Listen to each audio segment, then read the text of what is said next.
Kapag binigyan tayo ng Diyos ng kakayahang tumulong sa ating kapwa, huwag tayong magdalawang isip na magbahagi. Huwag nating ipagdamot ang mga bagay na pwede nating ibigay upang mapagaan ang kanilang buhay. At kahit na wala silang maisukli sa kabutihang nagawa natin, huwag pa rin tayong tumigil sa pagtulong at paggawa ng mabuti sa ating kapwa. Yan ang eksaktong karanasan na gustong ibahagi ni Ralph sa ating programa ngayong araw. Umaasa siya na sana'y kapulutan ng aral at inspirasyon ng mga kabarangay natin ang kanyang kwento. Sapagkat ito ay hindi lang tungkol sa pagtulong sa mga nangangailangan, kundi may tamang pagtulong na hindi ka maaabuso. Gusto mo na bang makarelate sa kanya? Tunghayan natin ang kanyang storya sa mga kwento ng pag-ibig, buhay at pag-asa sa nangungunang Barangay Love Stories. Dear Papa Dudut, good day sa inyo at sa mga kabarangay natin na kagaya kong fan na fan ng Barangay Love Stories. Ako nga pala si Ralph, 32 years old, may coffee shop business dito sa Quezon City at nagtatrabaho pa rin bilang virtual assistant sa gabi. Bata pa lamang ay pangarap ko na talagang magkaroon ng negosyo. At sa edad kong ito ay wala pa akong sariling pamilya dahil hindi ko pa naman yon prioridad. Sabi ng mga kaibigan ko, mag-girlfriend na raw ako o di kaya ay dumiretso na sa pag-aasawa. Pero lagi ko lang silang sinasagot na busy pa ako sa pagpapayaman. Ang totoo ay dayo lang naman ako dito sa Quezon City at tubong General Santos City talaga ang aming pamilya. Mahirap lang ang buhay namin noong araw kaya nangarap ako na makapagtapos ng pag-aaral para umasenso. Lagi kasing sinasabi sa akin ni nanay at tatay na wala silang ibang maipapamanang kayamanan sa amin ng ate ko, kundi ang edukasyon lang. Kahit na mahirap lang kami ay masasabi kong ginapang ng aming mga magulang ang pag-aaral namin. Jeepney driver ang tatay namin at ang nanay naman namin ay tumatanggap ng mga labada. Masinop din sila sa pera kaya kahit papaano ay may naitatabi sila para sa pag-aaral namin. Kaso ako lang ang nakatungtong sa kolehiyo at nakapagtapos sa aming dalawa ng ate ko. Matapos niyang maagang nag-asawa at nagkaanak. Para makatulong sa mga magulang namin, nag-working student ako bilang tauhan sa isang computer shop sa lugar namin para matustusan ang pangbaon ko sa eskwelahan. Ginagawa ko yon tuwing uwian namin sa hapon hanggang alas 12 ng madaling araw. At kahit na nakakapagod at nakakapuyat ay proud akong nairaos ang kurso kong Marketing Administration. Nung graduate ako sa college ay nagtrabaho ako sa isang private company sa Davao ng 1 taon. Pero nangarap ako na makaluwas sa Maynila dahil pakiramdam ko mas marami at malaki ang opportunity na naghihintay sa akin doon. Kaya nga kahit ayaw ng mga magulang namin ay sinuportahan pa rin nila ang desisyon ko. Taong 2015 sa edad na 22 ay nakarating ako sa Quezon City. Nagkataon kasi na may inaplayan ako ritong trabaho na nangangailangan ng relokasyon kaya sinamantala ko na. Tumagal din ako sa naturang kumpanya ng 5 taon bago nag-pandemic kung saan ay kasama ako sa mga inalis sa trabaho. Pero hindi ako nawalan ng pag-asa at naghanap kaagad ako ng ibang mapagkakakitaan. At doon ako napunta sa mundo ng pagiging virtual assistant. Habang nagsisimula akong bumangon ng mga panahong yon, ay tumindi naman ang kagustuhan ko na tuparin ang matagal ko ng pangarap na magkaroon ng negosyo na natupad naman taong 2023.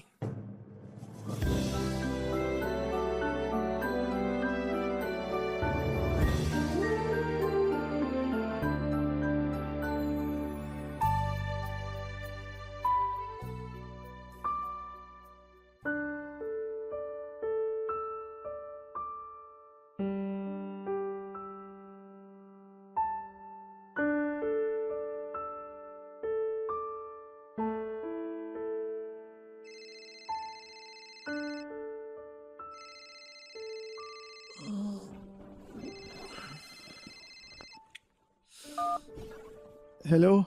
Hello, Ralph? Sino to? Anong sino to? Ako to, yung ate mo. Ay, sorry ate. Kagigising ko lang eh. Wow, tanghaling tapat na ngayon ka palang gigising. Iba talaga kapag mayaman na. Ayos lang kahit tanghaliin ng gising at hindi masyado magbanat ng buto. Ano ka ba? Hindi ako mayaman. Kaya ako tinanghali ng gising kasi napuyat ako sa trabaho ko kagabi. Sus, maniwala ako sa'yo. Baka iniime mo lang ako ah. Anong inieme? Chinacharot, niloloko. Baka sinasabi mo lang na nagtatrabaho ka sa gabi para yun ang paniwalaan namin dito sa probinsya. Pero ang totoo, pag gimmick-gimmick ka na lang. Yun ang totoo. Napuyat ako dahil sa trabaho. Bakit naman ako magsisinungaling sa inyo? Baka kasi akala mo na hindi pa namin alam ni nanay at tatay dito, isama mo na rin yung iba nating kamag-anak na nakapagbukas ka na ng negosyo dyan sa Manila. Ayaw mo lang ipaalam sa amin na big time ka na at asensado. Unang-una, di ko naman tinago sa inyo na may negosyo na ako dito. Alam nyo naman na matagal ko ng pangarap yun, di ba? Ipinangalan ko pa nga kina nanay at tatay yung coffee shop ko eh. Pangalawa, may binabayaran ako mga tauhan at renta ng pwesto. Kaya kailangan ko pa rin magtrabaho. Kabubukas pa lang ng coffee shop ngayong taon. Hindi pa masyado kumikita yun.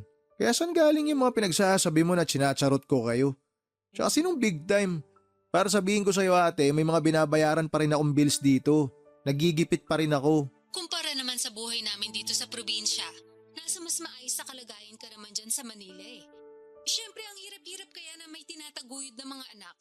Buti ka nga solo mo lang ang pera mo, eh ako, wala lang ang pera. Kung meron man, hahatiin ko pa sa mga anak namin ang kinakasama ko. Uy, teka. Hindi naman tama na isumbat mo sa akin yung mga pinagkakagastusan nyo ng pamilya mo. Hindi ko naman sinusumbat. Pero nagkukumpara lang ako ng ganito o ganyan. Kaya wag na wag mong sasabihin na nagigipit ka. Kasi mas may gipit pa rin sa'yo at kami yun ng pamilya ko rito sa probinsya. Ay, bakit ka ba tumawag, te? Kung wala ka nang sasabihin, ibababa ko na to. Gusto ko pa matulog. Inaantok pa ako. Ha? Ay, ano kasi? Sige na ate, tsaka na tayo mag-usap. Mamaya na, para ka naman tanga eh. Wow, ako pa talaga yung tanga? Sino pa nga ba? Eh tayo lang naman magkausap dito. Bakit ka nga kasi tumawag? Ito naman eh, masyadong mainipin.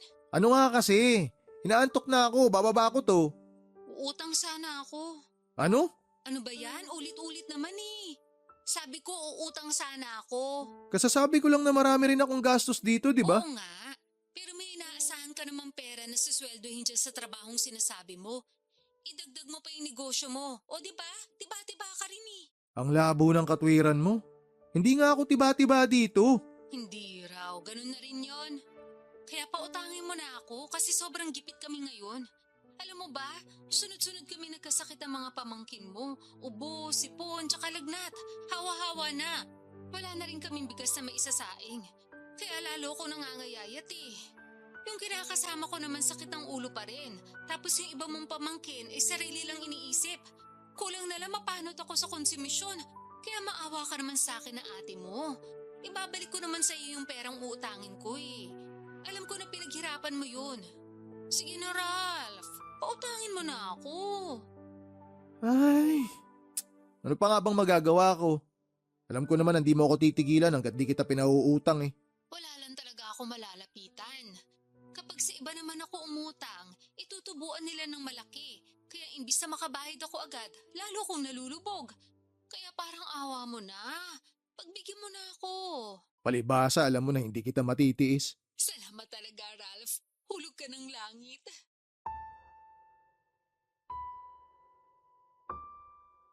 Papadudot ka isa-isang kapatid ko ang ate kong ito. Mas matanda siya sa akin ng 13 taon at kahit na nasa Jensen pa ako ay hindi talaga kami lumaking malapit sa isa't isa.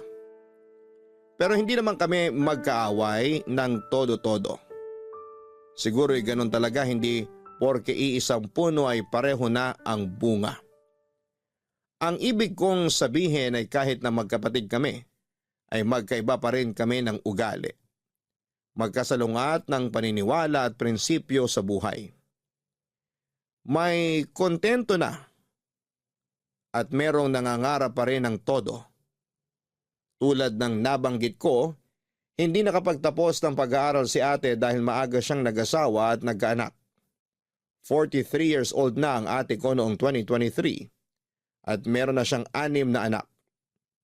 Dysfunctional ang pamilya ni ate. Lasinggero at nananakit ang kinakasama niya at ama ng mga anak nila. Wala rin itong permanenteng trabaho at may pagkababaero din. Usap-usapan nga sa barangay namin na may anak daw ito sa ibang babae. 1 o 2 na yata. Hindi ko na maalala. Kaso may pagkatanga sa pag-ibig ang kapatid ko. Kaya hindi pa rin niya magawang hiwalayan ang tatay ng mga anak niya. Pero kahit na hindi kami close ng ate ko ay nananatili pa rin na siya ang nag-iisa kong kapatid. Siyempre hindi ko siya natiis nung humingi siya ng tulong sa akin. Agad ako nagpadala ng pera para pangkain nila at panggastos sa probinsya. Pero hindi doon natapos ang lahat dahil ng mga sumunod na linggo ay panay na hingi sa akin ng ate ko. At nagbibigay naman ako dahil ako ang mas nakakaluwag sa aming dalawa. Sa totoo lang ay regular ako nagpapadala kina nanay at tatay ng pera panggastos nila at pambayad sa bills. Inaabutan ko rin si ate paminsan-minsan. Pero tulad ng sinabi, meron din akong binabayaran kaya hindi ko masasagot lahat. 1 beses umuwi ako sa amin sa General Santos para mag-celebrate ng birthday ko. Tuwang-tuwa sina nanay at tatay nang makita ako at ganoon din ako dahil na-miss ko sila ng sobra. Uy, Ralph, thank you dun sa pasalubong mo sa mga anak ko, ha? Tuwang-tuwa sila, lalo na yung pangalawa ko. Sakto kasi sa kanya yung sapatos na bigay mo. Tagal niya na gusto magkaroon ng bagong sapatos, pero hindi naman siya makaipon kahit may trabaho kasi mas inuuna pa yung uminom kasama mga barkada niya. Ewan ko ba sa batang yun, mana sa tatay? Naku ate, mahirap yan. Magiging bisyo yan, katagalan. Yun na nga ang paulit-ulit kong sinasabi, kaso matigas ang ulo. Hindi na raw siya bata para pagsabihan ko pa, kasi alam naman daw niya yung ginagawa niya. Ilan taon na ba ulit yung pangalawa mo? 24. Sunod-sunod lang naman yan sila. 25 na yung panganay ko, tapos 20 anyos naman yung bunso. Si Janice yung nag-aaral, tama, di ba te? Siya na lang yung nag-aaral sa mga anak mo? Oo, patapos na siya ng senior high school ngayong taon. Buti mayroon pa sa mga anak mo na desididong mag-aral, na gusto makapagtapos. Akala ko lahat sila gusto na magtrabaho eh. Tapos yung iba nagtatrabaho nga, pero hindi pa rin regular na nakakatulong sa bahay. Kumbaga, palaasa pa rin kesyo maliit lang naman daw ang sweldo nila at pansarili lang madalas. Ang hirap din pala ng sitwasyon nyo, ate. Mismo. Kaya pasensya ka na talaga kung panay utang ako sa'yo, ha? Bumubuelo pa lang din ako ng pambayad, kaso kapag nakakahawak ako ng pera, nagagastos ko rin. Siyempre, alangan di kami kumain, kawawa naman kami. Ay, buti ka pa nga, wala ka pang anak. Kaya sa'yo lang napupunta yung sweldo mo. Marami rin akong pinagkakagastusan, kaya hindi ko rin nasusolo yung sweldo ko. Nasabi ko lang naman yun kasi tingnan mo ko. Naturing nga maraming anak pero karamihan pulpol at hindi naman maaasahan. Parang ang malas-malas ko sa mga anak ko. Kung alam ko lang na magiging suwail sila at palasagot sa akin pagtanda, aba, sana pinalaglag ko na lang sila nung buntis pa lang ako. Ano ba mga pinagsasabi mo dyan, ate? Matakot ka nga sa Diyos. Wala na akong kinatatakutan kasi naranasan ko ng magutom at maghirap ng todo-todo. At saka kung totoong may Diyos, bakit ganito kamiserable ang buhay namin? Bakit di ako binigyan ng mga anak na hindi ko naman pala makakatulong sa buhay? Pati na rin kinakasama, sakit sa ulo. Sakit din sa bulsa dahil wala ring maayos na pinagkakakitaan. Pero di ba choice mo naman yan? Anong choice ko? Na magrebelde kina nanay at tatay nung araw. Hindi ka pumapasok sa eskwelahan para makipagkita ka sa boyfriend mo noon. O at least kayo'y nagkatuluyan ngayon. Di ba mas ginusto mo naman na mag-asawa na lang agad kesa magtapos ng college? Kasi ang dahilan mo gusto mo na lang magtrabaho. Inaani mo lang yung mga tinanim mo noon. Sobra ka naman. Nakaraan na yun eh. Bakit ang hilig mo pang ungkatin? Hindi ko naman inuungkat. Sinasabi ko lang. Kasi nagawa mo pang sisihin ng Diyos sa maling choices mo sa buhay. Eh ikaw naman lahat na may kasalanan kung tutuusin. Oy. Grabe ka na talaga sa akin ha. Baka nakakalimutan mong ate mo pa rin ako. At 13 taon pa rin ang tanda ko sa'yo. Hindi porket nakapagtapos ka ng pag-aaral, may sariling negosyo at asensado, may karapatan ka ng panghimasukan ng buhay ko. Buhay ko to, choice ko to. Kaya nga, alam ko, buhay mo yan, choice mo yan. Sorry, pero nagsasabi lang naman ako ng totoo. Pumreno ka pa rin kasi nakakasakit ka na eh. Ikaw nga hindi kita pinakikialaman sa mga choice mo. Oo na, sige na, pepreno na sa susunod. O mabalik tayo kay Janice. Yung bunso ko, alam mo, pangarap niyan makapagkolehiyo. Kaso wala naman kaming pantustos sa pag-aaral niya. Sabi nga ng ama niya, tumigil na siya sa pag-iilusyon na makakapagtapos pa sa college. Mas mabuti niyang gawin magtrabaho na lang pagka-graduate. Ayos ah, parang hindi niya anak yung kausap niya kung makapagsalita siya. Tsaka sobra naman yung nag-iilusyon. Buti nga masipag yung bata Gustong gusto makapagtapos ng pag-aaral. Ganun talaga pag hindi nakatungtong sa eskwelahan. Bopols.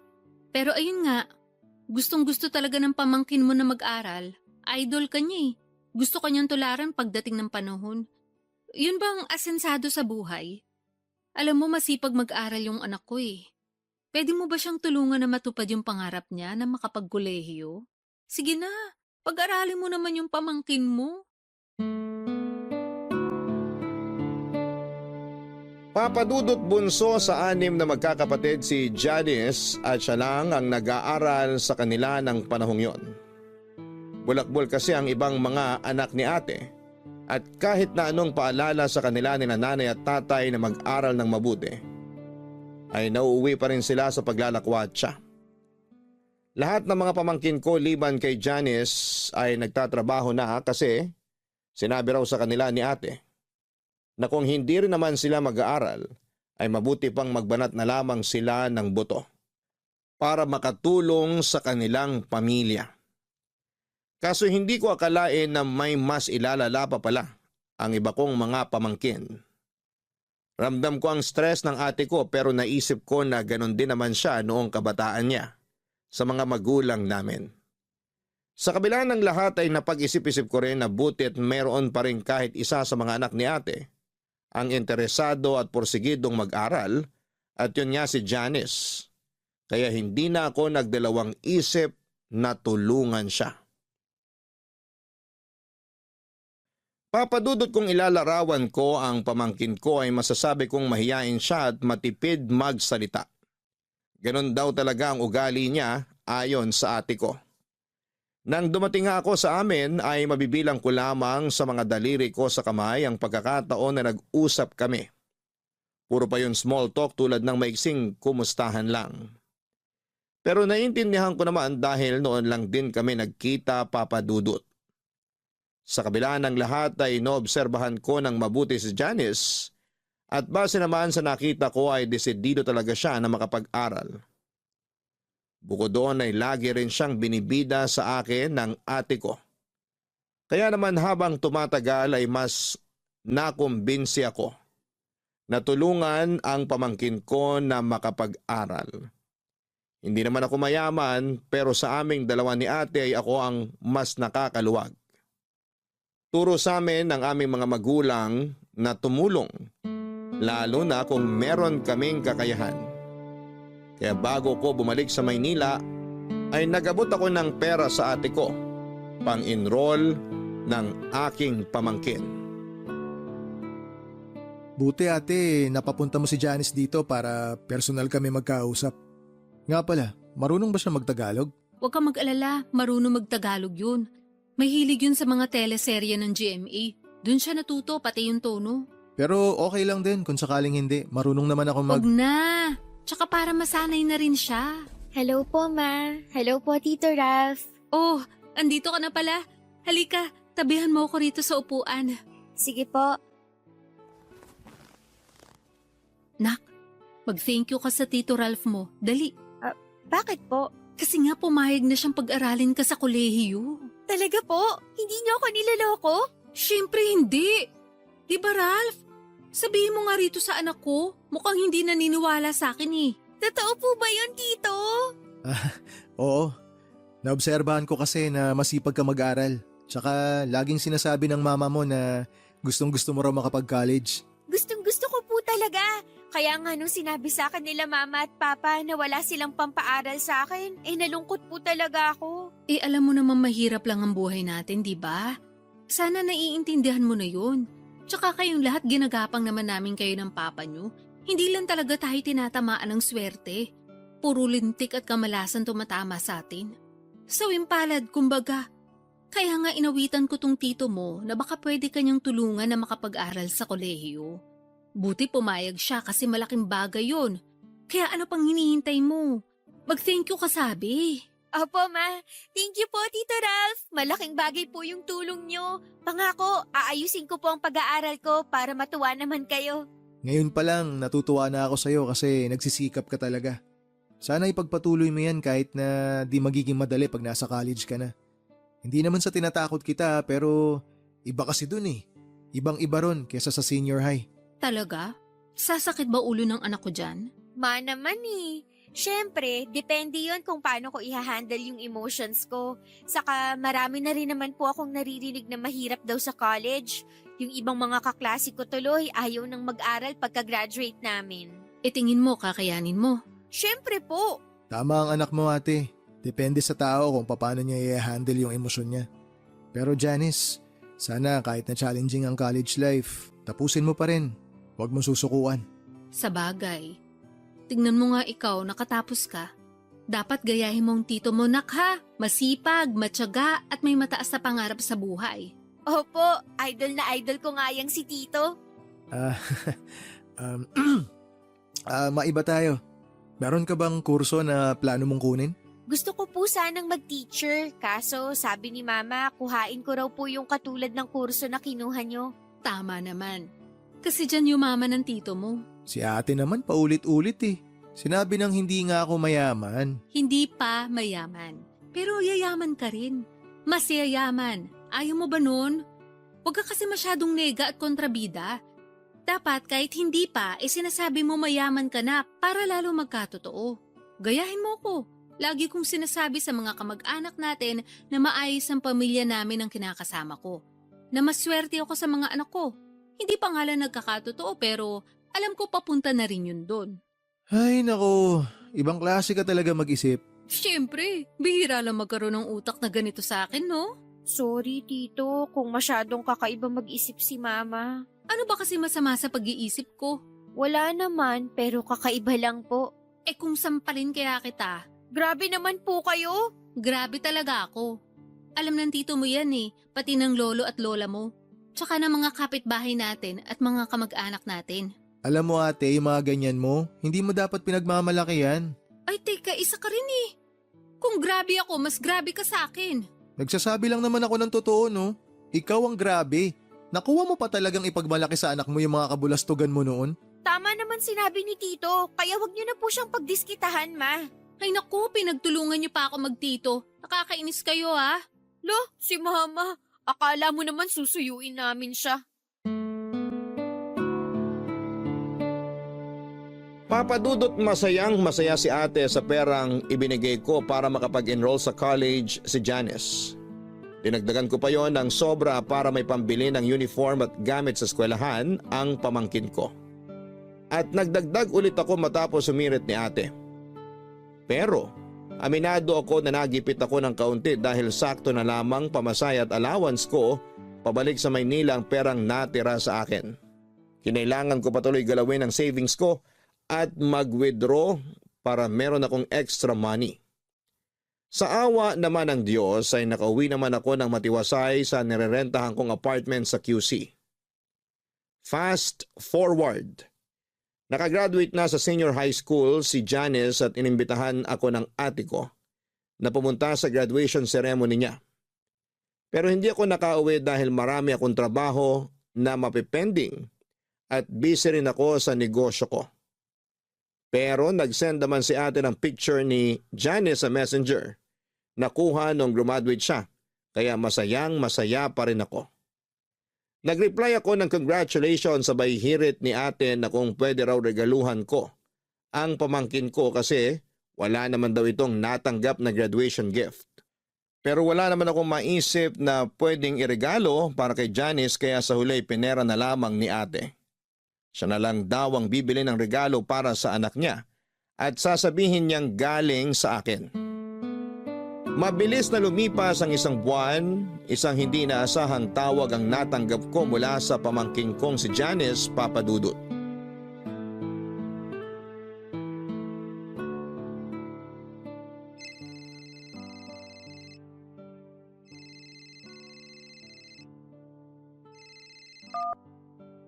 Hello? Hello, Tito? Oh, Janice, napatawag ka. Opo pasensya na kayo kung naistorbo ko kayo. Baka lang may ginagawa kayo. Wala naman akong ginagawa. Bakit ka napatawag? Nahihiya po ako pero wala na akong choice kundi lumapit sa inyo at magsabi. Anong problema? May nangyari ba? Opo, meron po. Ayaw nga sabihin ni Mama kasi baka raw magalit kayo kaso kasalanan naman niya. Sige na, sabihin mo sa akin. Ano ba yun?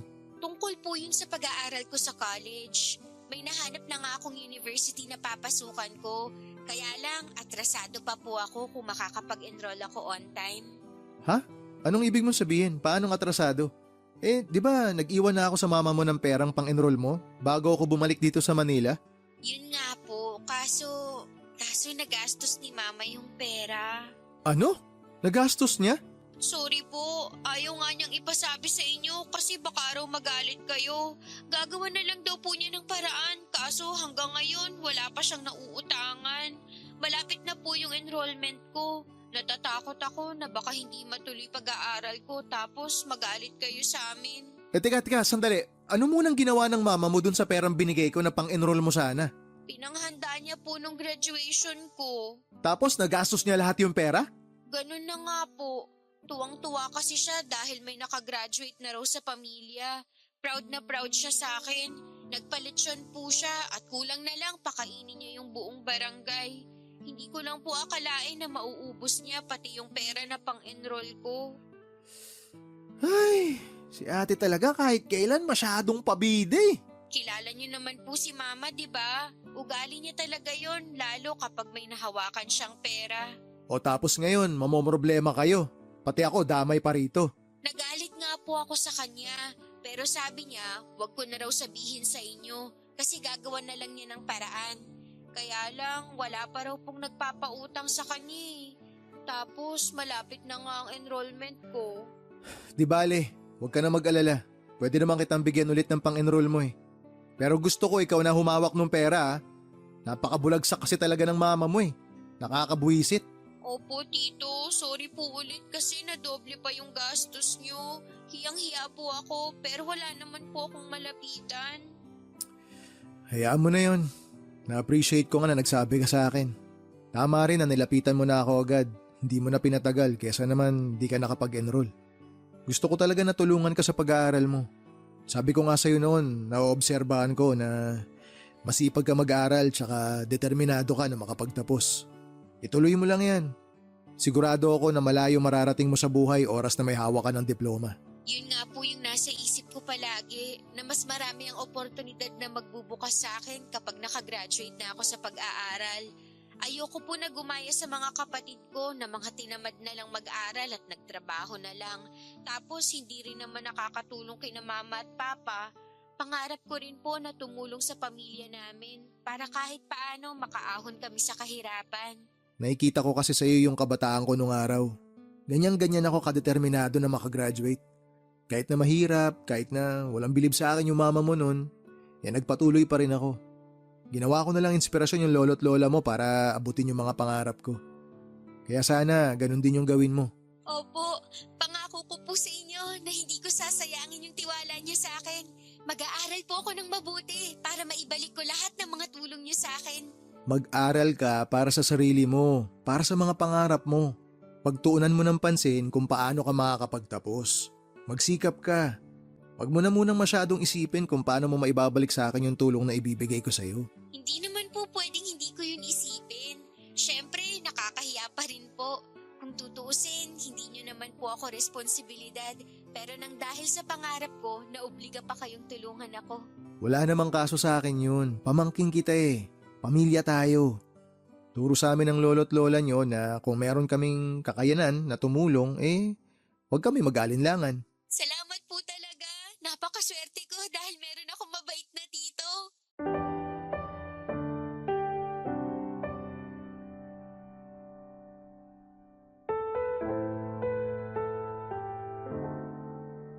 Papadudot, gano'n na lamang ang gulat at pagkainis ko kay ate nang malaman ko mula mismo sa anak niya kung ano ang ginawa niya sa perang nakalaan para sa enrollment, pambili ng gamit at uniform ng pamangkin ko. Pero pinigilan ko pa rin ang sarili ko na magalit dahil ayokong ipakita kay Janice. Ayoko matakot siya sa akin kaya naman kinontrol ko ang aking emosyon. Sa halip ay huminga na lamang ako ng malalim at nagbilang ng 10 sa isipan ko para kumalma. Pagkatapos ng pag-uusap namin ng pamangkin ko ay naisip ko na parang hindi ko namang kilala ang ate ko na may pagkagastador at ugaling mahilig magpabida sa mga kamag-anak namin at kaibigan niya.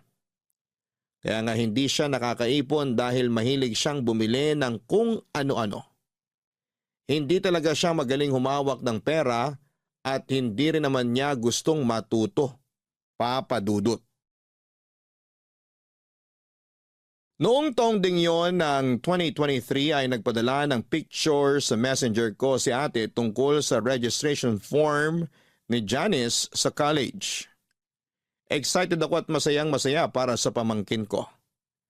Alam ko na hindi magiging madali ang college life niya. Pero nakahanda naman akong tulungan siya financially para mairaos ang kanyang pag-aaral. Alam ko kasi ang kahalagahan ng edukasyon at yon ang gusto kong tumatak sa isipan niya. Hindi nagtagal ay nagsimula na ang klase at noong mga sumunod na buwan ay napansin kong dumalas ng dumalas ang paghingi sa akin ng pera ni ate kesyo marami raw gastusin sa pag-aaral ang pamangkin ko. Alam ko na magastos sa college pero parang hindi na makatotohanan ang mga dahilan ng ate ko. Bukod doon ay hindi ko rin makausap si Janice dahil bigla niya akong blinak sa messenger. Kaya hindi niyo ako masisisi kung magdududa ako dahil meron ng reputasyon ng pagiging sinungaling ang ate ko. Isang araw ay naisip kong umuwi sa amin nang hindi pinapaalam sa pamilya ko. Gusto ko silang sorpresahin pero hindi ko akalain na ako pala ang masosorpresa. Kung di pa ako umuwi rito, di ko pa malalaman na buntis na pala si Janice. Pwede bang hinaan mo lang ang boses mo? Mamaya marinig ka ng mga kapitbahay natin, edi na chismis pa tayo. Buti pa sa mga kapitbahay may hiya ka, pero sa akin wala. Sobra ka namang magsalita. Bakit? Totoo naman eh. Sige nga, ipaliwanag mo. Kung may hiya ka talaga sa akin, kailan mo planong sabihin na buntis na pala yung anak mo? Sasabihin ko rin naman sa'yo, kaso bumubuelo pa ako eh. Baka magulat ka eh. Malamang, magugulat talaga ako. Sabi huwag kang sumigaw, natuturete ako sa'yo eh. Sa anak mong nabuntis, di ka natotorete? Dapat nag-aaral siya. Di sayang na ngayon yung pagkakataon. Imbis na makakatapos siya ng college, mag-aalaga na ng bata kasi nga magiging nanay na. Yun nga, hindi ko na nasubaybayan. Meron pala nakamabutihan dun sa eskwelahan. Tapos ayan na nga yun nangyari. Dapat kasi nabantayan mo yun. Paano ko malalaman yun? Sige nga. Bakit akong tinatanong mo? Dapat tanungin mo yung sarili mo. Kakausapin ko yung anak mo. Sa susunod na lang, stress yung anak ko eh. Huwag mo nang dagdagan. Ha? Paano siya na-stress? Ginusto niya yan tapos stress siya ngayon? Hindi kasi siya pinanagutan nung nakabuntis sa kanya. Tinakasan siya nung mokong na yun nung sinabi niyang buntis siya. Ay, anak naman talaga ng teteng oh. Kaya nga palipasin mo na. Sa susunod mo na lang kausapin pero wag mo namang pagalitan. Kawawa naman yung anak kong yun, baka mapano. Alam mo, kasalanan mo talaga lahat to ate. Paano ko naman naging kasalanan? Kasi masyado mong kinukonsinti yung anak mo. O yan tuloy kasi naging masyado kang maluwag. Naging masyado kang pabaya. Baka nakakalimutan mo na 20 anyos na siya, hindi na siya teenager. Tinan mo kung gaano kabaluktot yung katwiran mo. Rason na pala ngayon yun. Porke 20 na, pwede na magbuntis. Pwede na maging ina. O ibabalik ko sa iyo yung sinabi mo. Baka nakakalimutan mo ate. Ako ang nagpapaaral sa anak mo. O paano ngayon yun? Di hinto siya sa pag-aaral. Tungkol sa bagay na yan. O bakit ka natigilan dyan? Ituloy mo yung sasabihin mo. Ang totoo, tumigil na si Johnny sa pag-aaral eh. Ayaw na raw niyang pumasok, gawa ng nahihiya na siya sa mga kaklase at propesor. Ano? Tumigil na pala yung anak mo sa pag-aaral eh. Ba't tuloy-tuloy ka pa rin sa paghingi ng pera sa akin? Sinasabi mo para sa pang-aral niya. Kasi nga, Bumabwelo pa ako kung kailan ko sasabihin sa'yo yun nangyari. Tapos sabi ng pamangkin mo nahihiya daw siya sa'yo. Kaya ka nga niya blinak sa messenger ba yun? Nakita raw niya na marami kang chat sa kanya kaya nataranta siya. Natakot din siya na magalit ka sa kanya. Siyempre, magagalit ako sa kanya, pati na rin sa'yo. Ilang beses nyo na ako niloko? Binibilog nyo lagi yung ulo ko? Kakapal na mukha nyo? Sobra ka naman. Para naman sa pamangkin mo yung pera na hinihingi ko sa'yo. Sa palagay mo, saan ko kukunin yung pera na panggastos sa check-up at mga kailangan sa pagbubuntis ng pamangkin mo? Kung makapagsalita ka naman, akala mo hindi ka nakakasakit ng damdamin? Nasasaktan ka. Kasi masasakit yung mga naririnig mong salita sa akin. Ako, ano kayang nararamdaman ko ngayon? Ang hirap kasi sa'yo, damdamin mo lang yung palaging mahalaga eh. Nangyari na nga kasi. Buntis na yung anak ko. Ano pa bang gusto mong gawin ko? Gusto mo ba na ipalaglag na lang natin yung dinadala niya? O tapos ngayon hihiritan mo ako ng ganyan. Para ka naman tanga ate. Kilabutan ka nga sa mga sinasabi mo. Ikaw lang naman iniisip ko. Mukhang apektado ka sa nangyari. Ako nga na nanay niya kalmado lang. Iba talaga pag intindi mo sa mga bagay-bagay, no? Hindi mo talaga makuha kung saan ako nanggagaling? Kung bakit ako ganito ka-apektado? Sige nga, ipaintindi mo sa akin. Sige, ipapaliwanag ko sa'yo para makuha mo. Apektado ako kasi naniwala at nagtiwala ako kay Janice na mag-aaral siya ng mabuti dahil may pangarap siya na makapagtapos. Yun din yung lagi mo sinasabi sa akin eh, di ba? Na masipag yung anak mo, na gusto niyang umasenso, kaya gusto niya makapag-college. Na ako ang naglalabas ng pera sa lahat ng pangangailangan niya. Mula pang matrikula hanggang sa baon niya, ako ang nagpapadala. O tapos ano nangyari? Nabuntis siya. Nagpabuntis siya. Oh, sana naman ngayon gets mo na kung bakit ako ganito kaapektado. Ang akin lang naman, tanggapin na natin kasi nandyan na yan. Tama ka. Tanggapin na lang. Nandyan na eh. Pero tanggapin nyo rin na desisyon ko na hindi kayo tulungan. Aba, sobra ka naman. Parang hindi mo kami pamilya. Papa Dudut, hindi ko akalain na ako ang masosorpresa sa pag-uwi ko sa amin sa Jensan. Noong nalaman kong buntis ang pamangking ko at tuminto na pala sa kanyang pag-aaral. Bale hindi nga niya natapos ang unang semestre pero pinalabas ng ate ko na pumapasok pa rin siya sa eskwelahan para patuloy na makahingi ng pera sa akin. Kaya pala ibang kutob ko ng mga panahong yon. Buti na lamang nakinig ako sa instinct ko na umuwi sa amin para malaman ang katotohanan. Magaling din kasing magtago ang ate ko kaya wala ring kaideya-ideya ang iba naming kamag-anak pati na sina nanay at tatay. Sobrang dismayado nga nila nung malaman ang nangyari pero sa huli ako pa rin ang pinalabas na masama ng ate ko matapos ako magdesisyon na tumigil na sa pagpapadala ng pera sa kanila.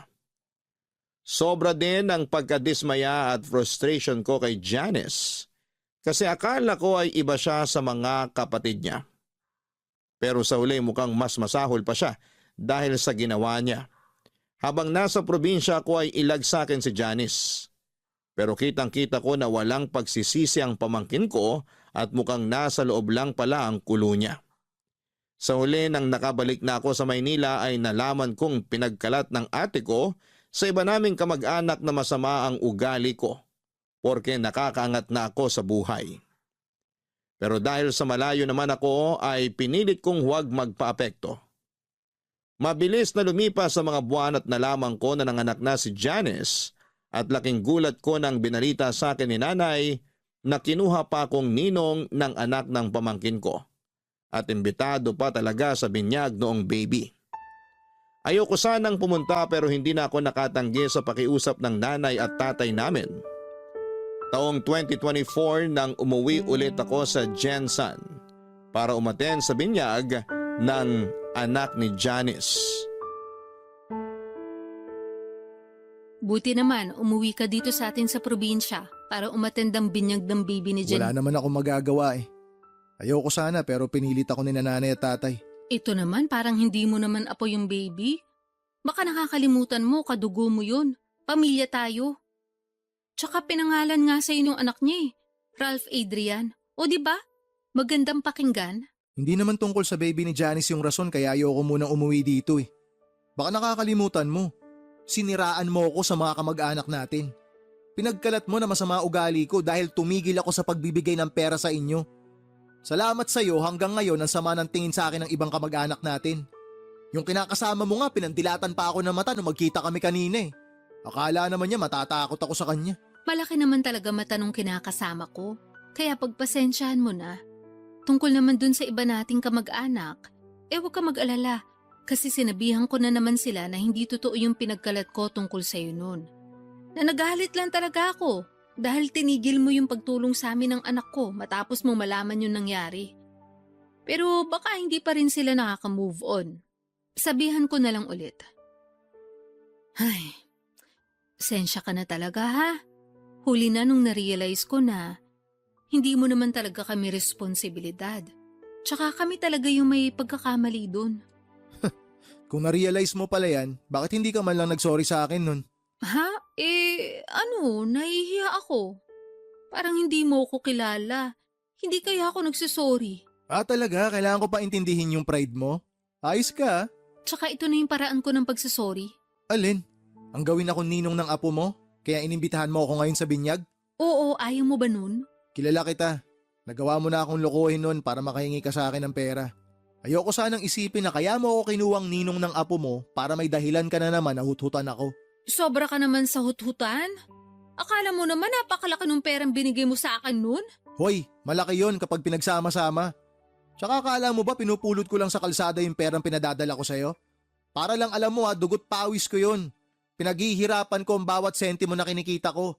Pero ikaw, lagi ka lang nakatanghod, hingi ka lang ng hingi, utang ka lang ng utang.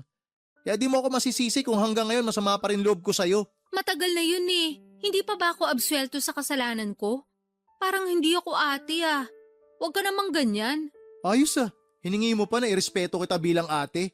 Pero ako nga hindi mo ako matrato na parang kapatid.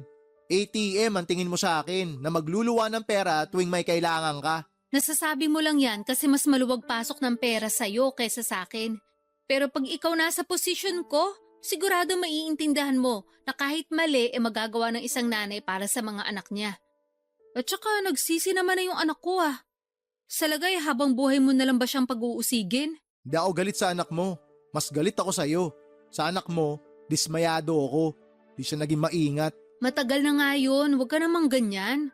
Kung makapagsalita ka parang hindi ka nagkakamali ah. Hoy, kung usapang pagkakamali, hindi dapat ako tinatanong mo. Tanungin mo dapat ang sarili mo. Sinikap ko talaga na hindi gumaya sa'yo, na mag-asawa ng maaga at magkaroon agad ng pamilya. Edi ikaw ng perpekto. Hiyang-hiya naman ako sa'yo. Ewan ko sa'yo ate, wag mo na nga ako pinagkakausap. Tumatanda kang paurong. Kailan ka kaya magmamature? Excuse me, matured na ako no? Talaga? Asa ka? Nakakasakit na talaga ng damdamin yung mga sinasabi mo sa akin ah. Yan, buti naman nasasaktan ka. Ibig sabihin, hindi ka pa manhid. Tsaka wag mo asahan na magsusorry ako sa'yo. Di ka nga marunong magsorry. Ay, sige na, alis na ako. Doon na ako kina nanay. Pagod na ako. Sandali lang naman. Ano ba yun? Huwag ka munang umalis. May sasabihin pa ako. Sabihin mo na yung sasabihin mo. Gusto ko na umuwi. Papadudot, gusto ko sanang maging casual lang ang pakikitungo ko kina ate at sa pamangkin ko noong umuwi ako sa Jensan. Pero bago ko humarap sa kanila ay nakiusap ang mga magulang namin na magbati na kami. Sinabi ni nanay na patawarin ko na raw si ate dahil nagawa lang naman niyang lokohin ako. Kasi desperado siya na makahingi ng pera na ginagamit din naman para sa pamangkin ko nung hindi ito panagutan ng nakabuntis dito. Aminado ako na nakonsensya ako nang putulin ko ang pagtulong sa kanila dahil sa galit ko. Kaya nga kahit naiilang pa ako noon nakausapin sina ate at Janice, ay sinantabi ko na lamang ang mga nangyari sa nakaraan. Muli kong binuksan ang puso ko para sa kanila lalo na at magkakadugo kami. Ayoko rin namang magkaroon ng kagalit sa katauhan pa ng sarili kong kapatid at pamangkin.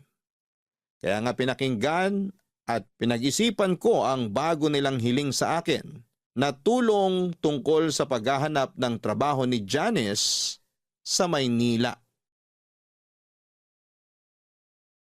Papa Dudut, pinag-isipan ko ang sinabi ni ate na papasukin ko si Janice sa coffee shop ko. Bagaman wala pang bakante at nag-aalinlangan ako nung una ay tinanggap ko pa rin si Janice para maging barista sa coffee shop ko. Nag-decide ako na sumailalim siya sa training para mas maging handa sa trabaho namin. Noong binalita ko kay ate ang desisyon kong yon ay tuwang-tuwa siya. In fact, excited na siyang paluwasin sa Maynila ang anak niya. Kaso ay meron nga lang isang problema. Wala silang pambili ng ticket sa eroplano para makapunta rito si Janice. Dahil doon ay ako ang nag-sponsor ng plane ticket at binigyan ko rin ng pocket money ang pamangkin ko para makaluwas siya ng Maynila. Nang dumating siya rito ay sinundo ko siya sa airport at kitang-kita ko ang magkahalong pagkamangha at kagalakan sa kanyang mga mata. Paulit-ulit niyang sinasabi sa akin na pangarap niyang makaalis sa probinsya namin at natupad na raw yon nang sa wakas ay nakaapak na siya sa Maynila. Bali ang setup namin ay sa shop matutulog si Janice dahil maliit lang ang apartment ko. May espasyo naman siya doon na magagalawan niya kahit papaano. Hindi na rin naman kumontra ang ate at pamangkin ko sa desisyon kong yon. Since ako naman ang nagbigay ng trabaho kay Janice at ako rin ang magpapasweldo. Hindi nagtagal ay nagsimula na si Janice sa pagtitraining bilang barista sa coffee shop ko. Ipinagkatiwala ko siya sa isa kong tauhan na bihasa sa ginagawa namin at nagsisilbi ko ring team leader. Kaso makaraan lang ang 2 linggo ay meron siyang nareklamo sa akin tungkol sa pamangkin ko.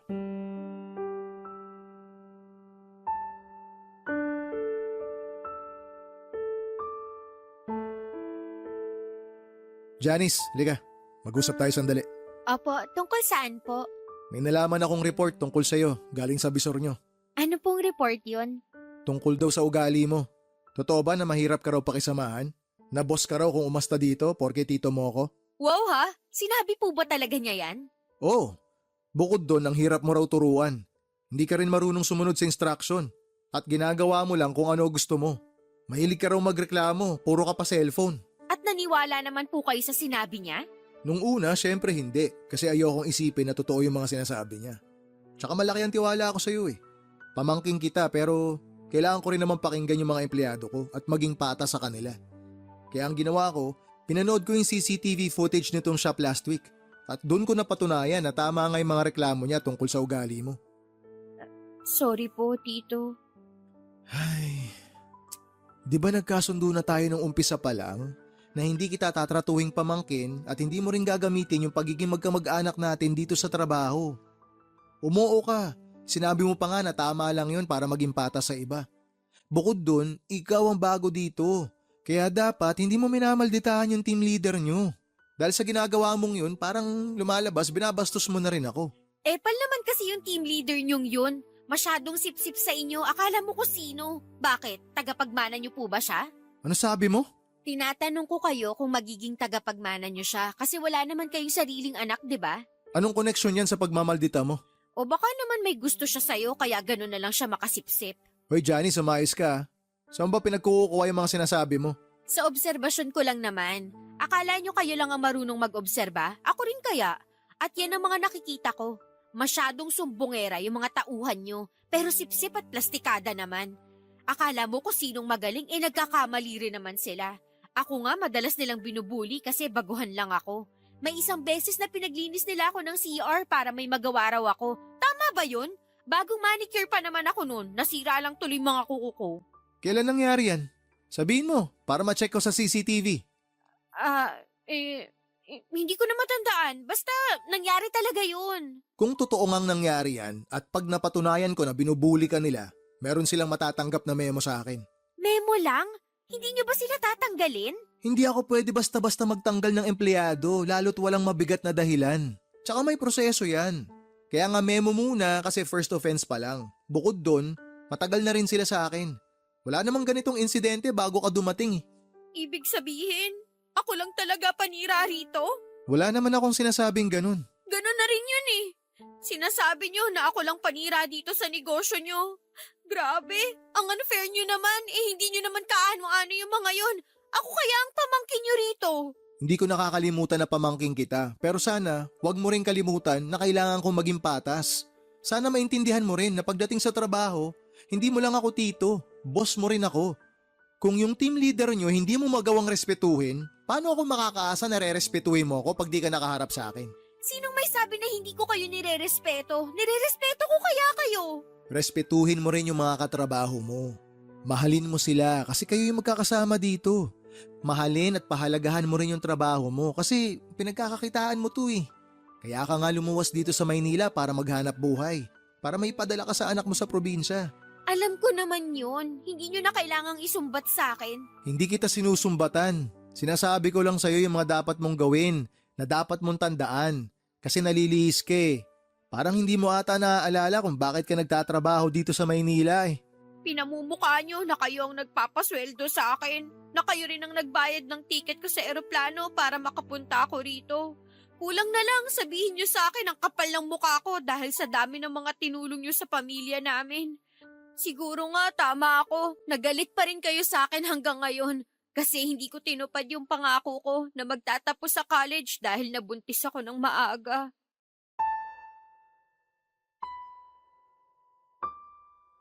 Papa Dudut, hindi ko akalain na may tinatagong ugali ang pamangking ko na noong ko pa lamang nakita. Ang bastos niya na sinasagot-sagot niya ako samantalang bilang boss niya ay pinagsabihan ko lang naman siya.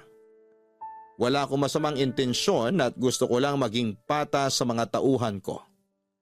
Ayoko na porke pamangkin ko siya ay hindi ko na siya sasawayin. Kaya nga tulad ng sinabi ko ay binalikan ko ang CCTV footage sa shop namin para panoorin at pakinggan ang buong 2 linggong recording ng maghapon na nasa shop sila para hanapin yung sinasabi niyang pambubuli sa kanya. Pero wala akong nakita. Sa halip ay kabaliktaran noon ang napanood at narinig ko. Si Janice talaga ang bully sa mga kasamahan niya at palagi niyang ginagamit na pamangkin siya ng may-ari. Habang tumatagal, lalo pang sumasakit ang ulo ko sa pamangkin ko nang dumala sa mga report na natatanggap ko tungkol sa kanya mula sa mga kasamahan niya. Paladabog daw si Janice. Hindi rin siya ngumingiti kapag may customer. Bagay na lagi kong pinapaalala sa kanya na kailangan niyang gawin sa trabaho niya. Sa totoo lang ay stress na ako kay Janice dahil parang gusto niyang siya ang masunod sa sarili kong shop. Pero hindi pa pala doon natatapos ang sakit ng ulo ko sa kanya. Nang tumawag sa akin si ate, nagalit kesyo nakarating sa kanya ang balita na pinagsabihan at pinagalitan ko si Janice tungkol sa aming trabaho.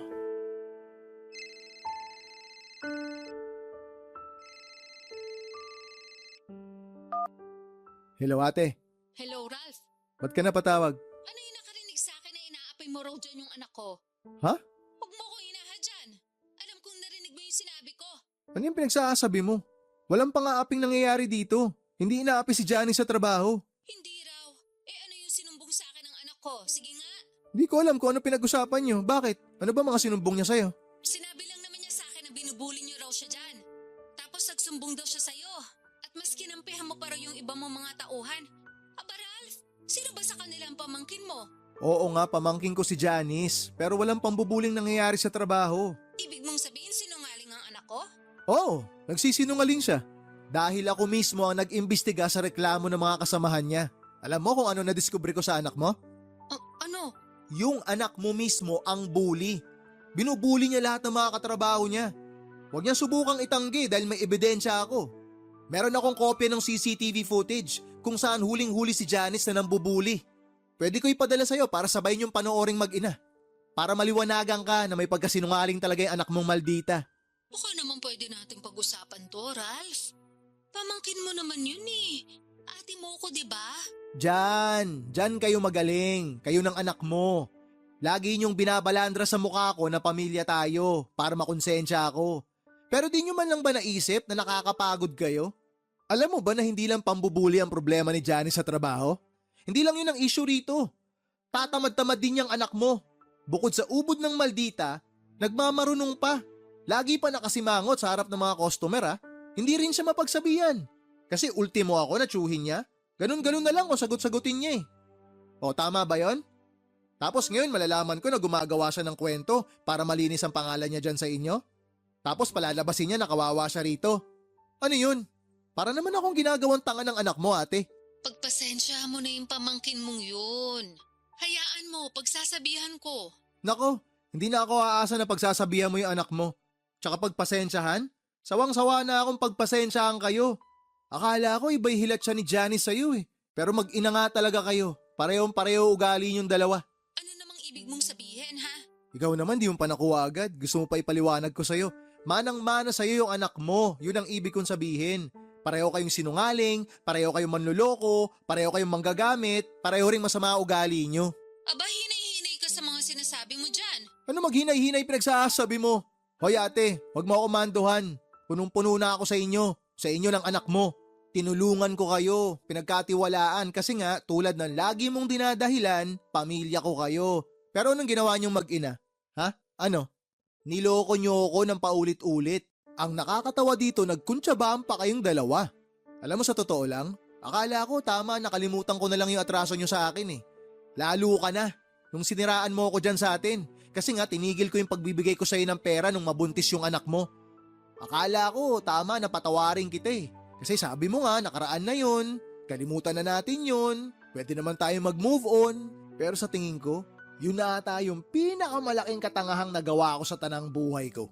Nakakapagod kayong tulungan kasi mga abusado kayo. Nasasabi mo lang yan dahil nakakaluwag ka. Ikaw kayang pumalit sa posisyon namin. Tignan ko kung hindi ka maging desperado para lang makaahon sa kahirapan. Naranasan ko rin naman maghirap ah. Baka nakakalimutan mo, bata pa lang tayo, mahirap na buhay natin. Iisa ang pamilyang pinanggalingan nating dalawa ate. Kaya nga nagsumikap ako eh. Hindi ako tumigil sa pag-abot ng pangarap ko. Inisip ko na isang araw may aahon ko rin ang pamilya natin sa kahirapan. Oh, ngayon meron akong savings, meron akong konting naipundar, meron akong maayos na trabaho, meron akong sariling negosyo kasi nagsumikap ako. Hindi ako tinamad na kumayod at hindi ako naging malandi katulad mo. Para sabihin ko sa'yo, narating ko to nang hindi naging desperado na gumawa ng masama at manloko ng kapwa para lang makaahon sa kahirapan. Hindi kagaya mo. Wala lang sa'yo na loko-lokohin ako, maitawid nyo lang yung katamaran nyo. Kasalanan mo talaga eh, tsaka ng baluktot mong katwiran kung bakit naligaw ng landas yung mga anak mo. Dapat ikaw yung gumagabay sa kanila eh. Pero ikaw mismo yung dahilan kung bakit sila napariwara. Grabe ka naman sa mga sinabi mo. Humanda ka. Ipagkakalat ko sa buong barangay natin na masama ang ugali mo. Gawin mo! Sino tinakot mo? Akala mo kakabahan ako dyan sa pagbabanta mo? Di sige, subukan mo. Sa oras na masira yung pangalan ko dyan, ididimanda kita. Gagawin mo yon? Bakit hindi? Hindi ako natatakot sa'yo. Oh, pinagbantaan mo ako, nasisiraan mo ako dyan sa atin. Tapos ngayon sinabi ko na didemanda kita, nagtatanong ka kung gagawin ko ba talaga. Para ka naman tanga kausap ate. Hindi lang kita pinapatulan noon, pero punong-puno na ako sa'yo ngayon. Napagod na ako sa pagtulong sa inyo, napagod na ako sa ugali mo. Kaya wag mo akong tinatakot kung ayaw mong may kalagyan ka. Sige na, bababa ako na to. May trabaho pa ako. Papadudot alam ko na mali na takutin ko si ate, pero ayoko namang isipin niya na palalagpasin ko lang ang ginawa ng anak niya. Saka binigyan ko naman ng tsansa si Janice na ayusin ang ugali niya pero hindi niya pa rin ginawa yon. Unfair sa iba niyang kasamahan na nagtatrabaho ng patas. Kaya nga nag-decide akong tanggalin na lamang siya sa trabaho at pauwiin sa Jensen. Bagay na hindi na nila tinutulan ng ate ko. Ako ang sumagot ng plane ticket ng pamangkin ko pabalik sa probinsya namin at simula noon ay nawala na ako ng amor sa kanila. May mga naririnig akong balita tungkol sa kanila mula kina nanay at tatay pero lagi kong sinasabi na wala na akong pakialam.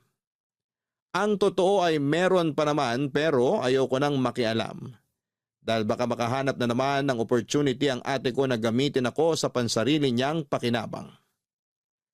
Pagod na akong tumulong ng bukal sa puso para lang lokohin at gamitin ng pamilya nila. Bagaman hindi ko pa rin naman tuluyang pinuputol ang ugnayan ko sa kanila bilang kamag-anak, mas payapa ang buhay ko kapag limitado ang pakikisalamuha ko sa kanila. Alam ko sa puso ko na ginawa ko ang lahat para tulungan ang pamilya ng ate ko. Kaunting pagsasakripisyo lang naman ang kailangan nilang ipuhunan. Pero tamad sila. Mareklamo at walang tiyaga. Kaya naisip ko na hindi ko na sila responsibilidad. Dalangin ko na lang na may matutuhan sa buhay si ate at ang pamilya niya. Kapag nangyari yon, baka pwede ko pa ulit silang tulungan. Maraming salamat po, Papa Dudut, sakaling mapili ninyong i-area ang storya ng buhay ko. Sana po ay kinapulutan ito ng aral at inspirasyon ng mga kabarangay natin. God bless sa Barangay Love Stories and more power sa inyong istasyon at congratulations po sa mga pagkilala, mga awards na inyong natatanggap. Ang inyong forever kapuso at kabarangay, Dear Papa Dudut, good day po sa inyo at sa lahat ng mga kabarangay na katulad kong avid listener ng Barangay Love Stories. Tawagin niyo na lamang po ako sa pangalang Vito, 33 years old at nagtatrabaho bilang auditor sa isang private company dito sa Quezon City. Sa edad kong ito ay wala pa akong asawa dahil ginugol ko na sa pag-aalaga sa aking nanay na may sakit na demensya ang nakaraang 10 taon ng buhay ko. Kaya lang noong buwan ng August 2024 ay tuluyan nang namaalam ang mahal kong ina. Kaya nga naisipan kong magpadala ng sulat sa inyong istasyon upang ibahagi ang aming kwento na magsisimula noong 20 years old pa lamang ako. Tubong Cainta Rizal kami ng aking pamilya. Single parent si Nanay Cedes at mag-isa niya kaming tinaguyod ng ate Susan ko. Mananahi siya sa isang garment factory sa Taytay. At kahit na mahirap ang aming buhay ay pilit niyang nilakasan ang kanyang loob upang mapag-aral kaming magkapatid. Laging bukang bibig ng nanay na edukasyon lang daw ang kaya niyang ipamana sa amin dahil nga dukha lang ang aming pamilya. Kaya nga naging mukha siya ng pagiging istrikto sa aming magkapatid. Naunahin ang aming pag-aaral at huwag munang magpapamilya, Papa Dudut.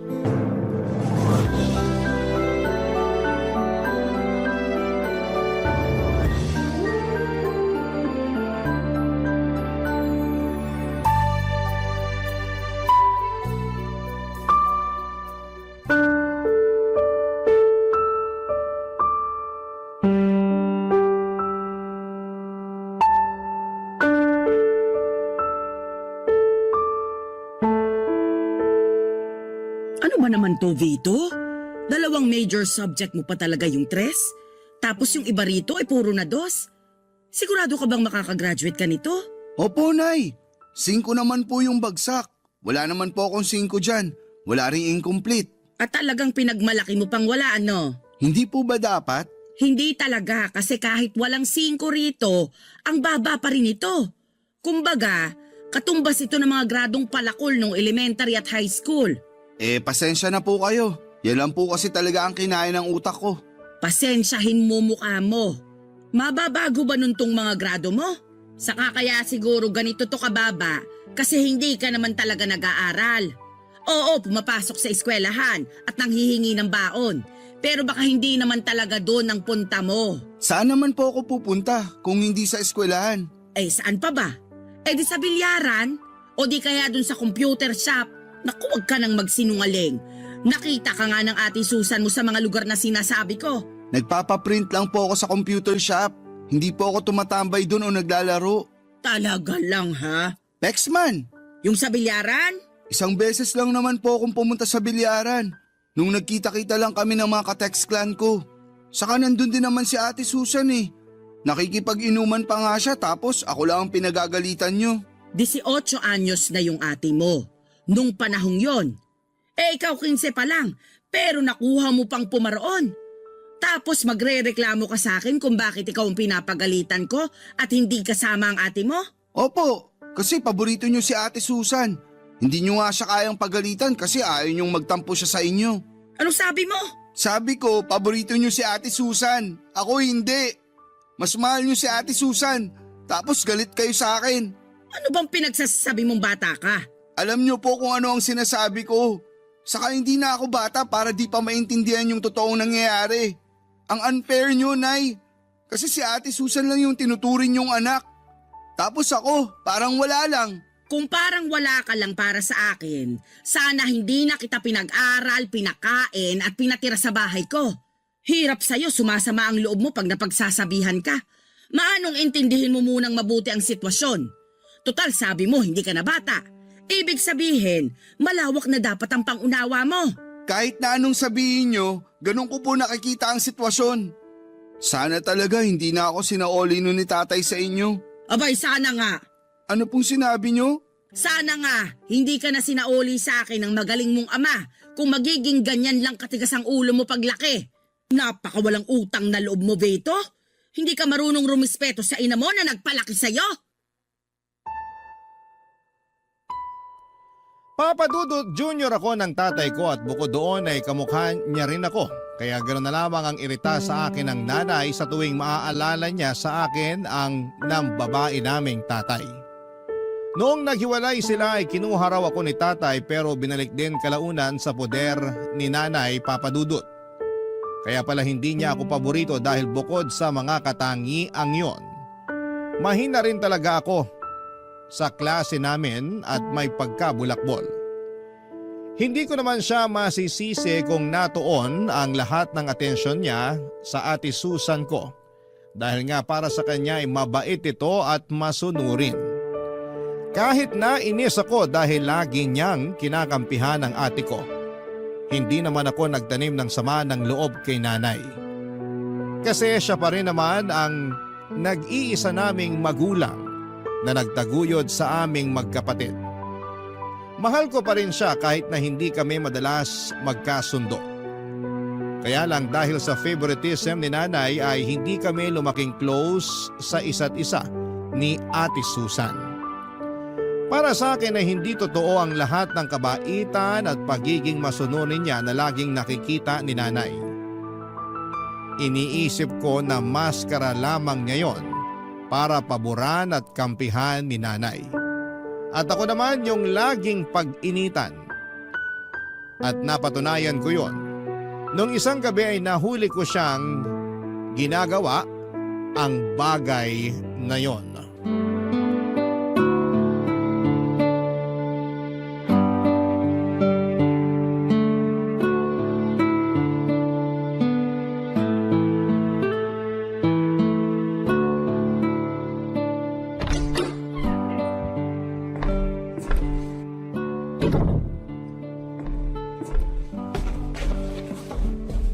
Bakit tumingin ka lang, Ate Anak Susan? naman ang tinapavito. Bakit gising ka pa? Alauna na ng madaling araw, oh. Alam ko, marunong akong tumingin ng oras. Bakit nga gising ka pa? Kasi nakita ko kayo. Ha? Nakita ko kayo nung kasama mong lalaki na nagalikan sa tapat ng bahay natin. Siguro boyfriend mo yun, no? Eh ano naman ngayon sa'yo kung oo? Lagot ka kay nanay.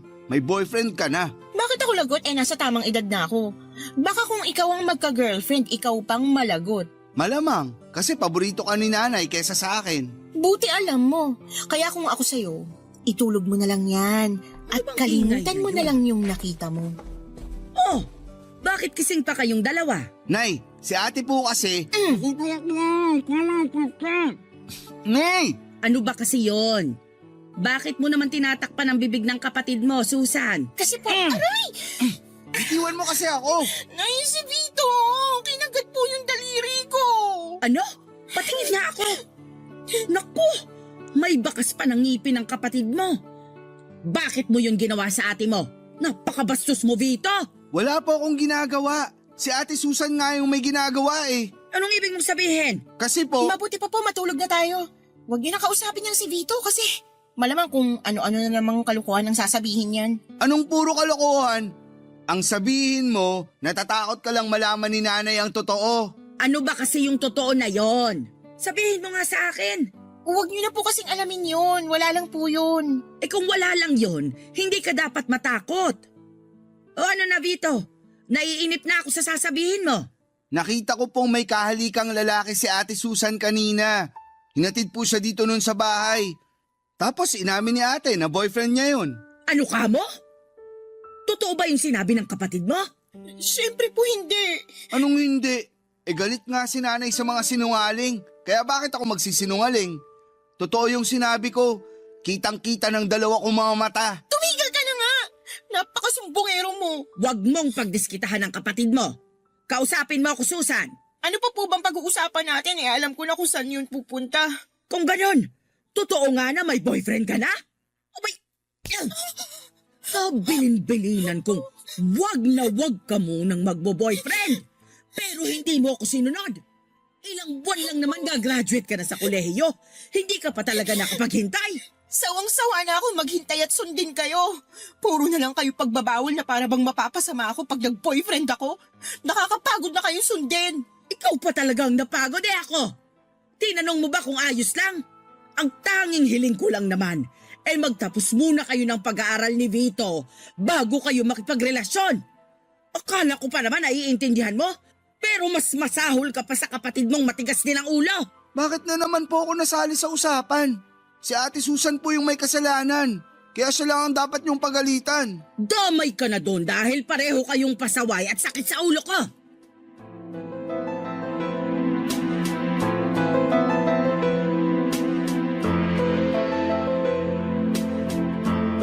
Papadudot ayaw talaga ni nanay na mag-boyfriend si Ate Susan dahil graduating na siya sa college. Saka 21 years old pa lamang siya noon. Pakiramdam kasi ni nanay lahat ng mga lalaki ay manloloko katulad ng tatay namin. At para sa kanya ay agrabyado si Ate Susan dahil babae siya sakaling mabuntis, lokohin at iwan siya ng boyfriend niya. Bukod doon ay mahirap daw kasi kung may anak na kaya hanggat maaari unahin muna namin ang pag-aaral at pagtatrabaho. Kaya nga noong nahuli ko si ate na may kahalikang lalaki ay wala naman talaga akong intensyon na sabihin yon kay nanay. Plano ko lang sanang gamitin ang nalaman ko para mapasunod si Ate Susan. Kaso nangyari na nga ang hindi dapat mangyari. Galit na galit sa akin ang ate ko kasi sinumbong ko raw siya sa nanay namin kaya naman pinagbantaan niya ako. Na mananagot ako sa kanya. Nung una, papadudot ay hindi ko pinansin ang pagbabanta niya dahil ako naman ang pwede niyang gawin. Kaya lang isang araw nang pauwi na ako galing sa eskwelahan ay may grupo ng 3 lalaki na humarang sa akin. Yung isa doon ay namukhaan ko na lalaking kahalika ng ate ko. Siya yung humablot sa bag ko at nagdala sa akin sa may talahiban. Siya rin ang tumulak sa akin sa may putikan.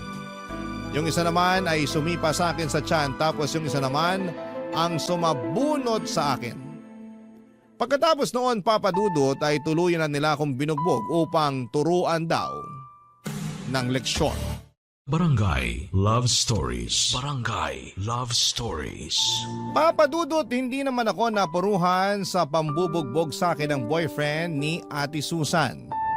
Kasama ng mga tropa nito. Tinuruan lang daw nila ako ng leksyon dahil masyado akong madaldal. Kaya lang na-trauma naman ako. Alam ko na si ate ang may pakana ng mga bagay na yon kaya naman galit ako sa kanya. Hindi ko siya pinapansin kapag nasa bahay kami o kung minsan ay padabog ko na lamang na sinusunod ang mga utos niya para wala ng gulo. Wala rin naman kasing kwenta kung sasabihin ko pa kay nanay ang nangyari dahil baka lalo akong mapasama. Samantala ay pinagpatuloy lang ng kapatid ko ang pagbo-boyfriend kahit tutol si nanay. Sa uli wala na rin naman siyang nagawa at pinagbigyan na lamang ang paborito niyang anak. Naging legal pa nga sila ng boyfriend niya sa bahay. Kapag andon ang mga ito kasama si ate ay nanginginig ang tuhod ko sa sobrang takot. Madalas nagdadahilan na lamang ako para makaalis ng bahay, wag lamang silang makasama. Mabilis na lumipas ang 2 buwan at merong pinagtapat sa amin ni nanay, itong si Ate Susan.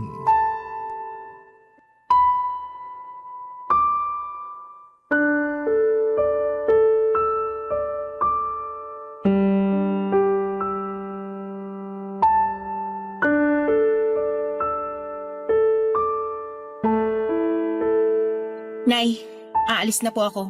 Magsasama na kami ng boyfriend ko. Ano? Paano na lang ang pag-aaral mo? Ayoko naman talaga ng kurso ko eh. Kayo lang naman yung nagpumilit sa akin na kumuha ng business administration eh. Wala nga akong alam sa pagninegosyo. Kaya nga pinag-aaral kita para malaman mo. Saka yun yung kurso na siguradong may patutunguhan ka pagka-graduate mo. Ayoko nga po sabi nung kurso na kinuha ko. Kung gusto nyo, kayo na lang ang mag-aral. Anong sinabi mo? Alam ko narinig niyo yung sinabi ko. Hindi ko na po uulitin. Pinag-aral kita. Hindi para sagot-sagutin mo ako ng ganyan. Ate Susan, bakit mo naman bigla yan naisip? Kung kailan malapit ka ng graduate? Wala ka na doon, no? Masyado kang maraming tanong. Tama ang kapatid mo. Bakit din biglaan ang pag-alis mo sa bahay natin, anak? Sabihin mo, ano ba kasing nangyari? Alam niyo, nakakainis na kayong dalawa eh.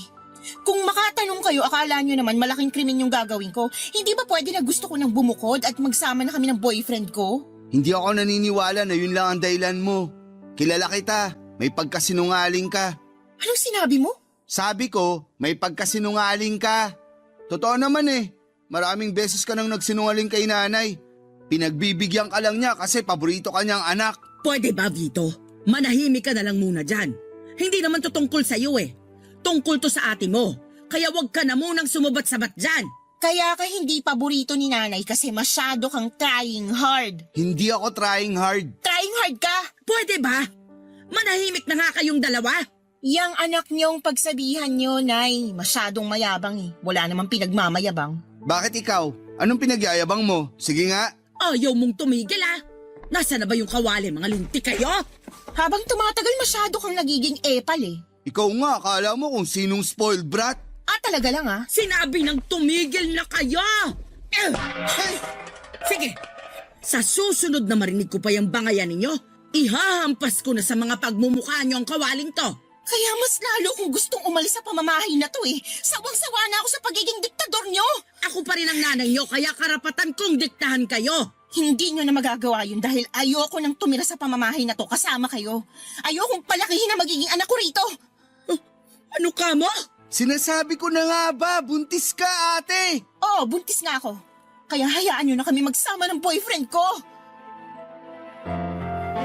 Papa Dudut, doon ko lang nakitang umiyak ng husto ang nanay namin dahil sa desisyong umalis ni Ate Susan. Pakiramdam ko ay nawala lahat ng galit at tampo ko sa nanay ko noong nagmakaawa siya kay ate na huwag kaming iwanan. Yung pakiramdam ko noong mga panahong yon ay para bang naninikip ang dibdib ko sa haguluhol ng nanay ko. Kaya nga hindi ko na rin napigilang magmakaawa sa ate ko na huwag niya kaming iwanan. Pero naging bingit bulag si Ate Susan sa pag-iyak at pagmamakaawa namin ni nanay. Sinabi niya na nasa tamang edad na siya para magdesisyon sa sarili niya at gawin ang kagustuhan niya. Tinuloy niya pa rin ang pag-alis at pakikisama sa boyfriend niya. Ang balita namin, umuwi raw sila sa probinsya ng lalaki sa Albay, Bicol. Pero pagkalipas ng 1.5 taon ay nagulat na lamang kami ni nanay nang sumulpot sa bahay si Ate Susan. Dala ang anak niya upang ipaalaga sa nanay namin. At doon nga niya sinabi sa amin ang nangyari sa kinakasama niya, Papa Dudut.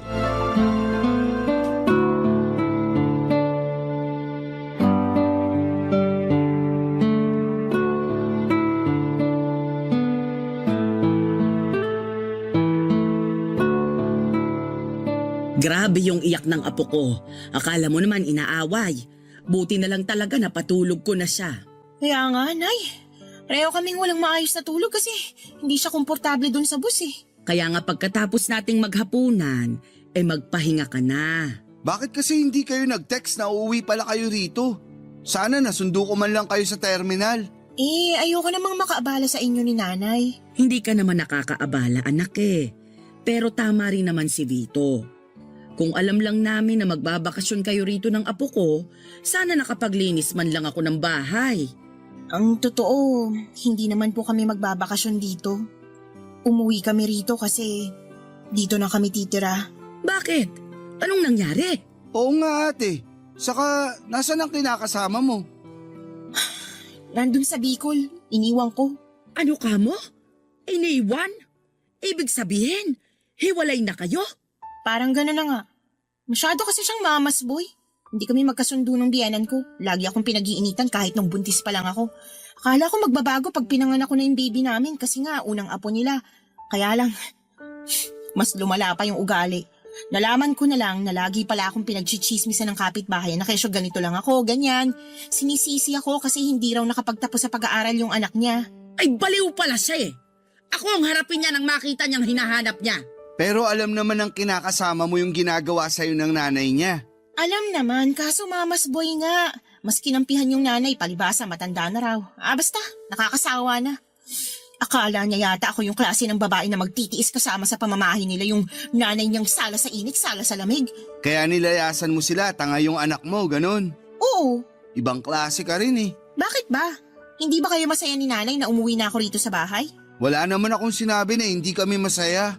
Parang nung huli nating pagkikita, nagmamakaawa pa kayo na wag akong umalis. Ngayon na nandito na ako kasama yung anak ko para namang pinagsakloban ng langit at lupa yung mga mukha niyo. Huwag mo na lang pansinin si Vito. Lagi namang mukhang pinagsakluban ng langit at lupa yung mukha ng kapatid mo eh. Basta anak, masayang masaya ako kasi sa wakas, nandito na ulit kayo sa bahay ng apo ko. Sobrang miss na miss ko na kayo, naku lalo ka na. Miss ko na rin po kayo, Nay. Ano nang plano mo ngayon? Pwede bang bukas na lang ako magplano? Kasi kita mo na nga pagod na pagod kami ng anak ko sa biyahe, makatanong ka dyan. Huwag ka mag-alala kasi may pera naman ako na itatabi. May pang-ambag ako kahit man lang sa pagkain natin. Akala mo yata nagbakasyon na ako dun sa Bicol. Nagtitinda-tinda naman ako ng ice candy tsaka yelo nung summer kaya kahit papano may kinita ako. Kung yun ang inaalala mo.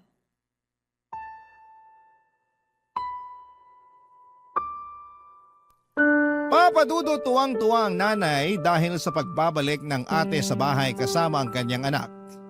Hati naman ang pakiramdam ko dahil para sa akin ay may atraso pa rin siya sa amin. Paano niya naatim na umuwi sa bahay at umastang hindi kami iniwanan noong araw?